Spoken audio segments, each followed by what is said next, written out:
In this video, I'll show you how to use the trigger feature in PowerPoint to control exactly when your animations play.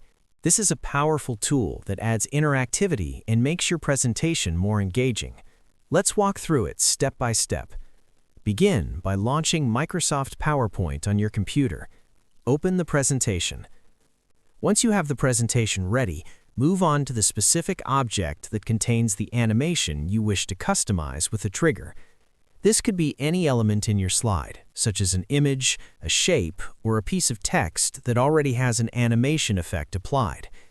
Take a moment to identify this object on your slide.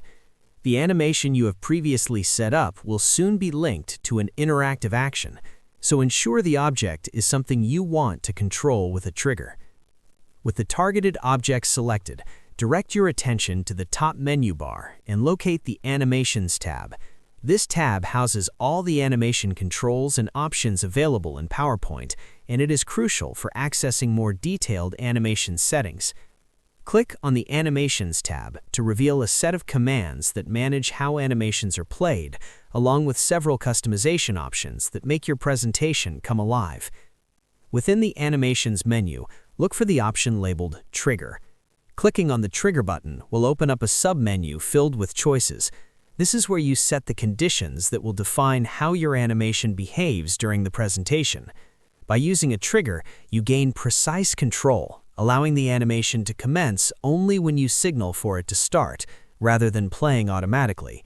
This can be useful in scenarios where you want to highlight particular aspects of your content at specific moments, ensuring that the audience remains focused on the information you're presenting. After clicking on the trigger option, you will be presented with various settings that allow you to define the interactive behavior of your animation. This is your opportunity to choose the method that best suits your presentation style. You can decide whether the animation should start when you click on the animated object or when you activate another designated item on the slide.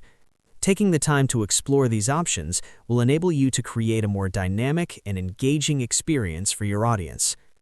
Using triggers is a simple yet powerful way to polish your presentation and deliver your message at exactly the right moment.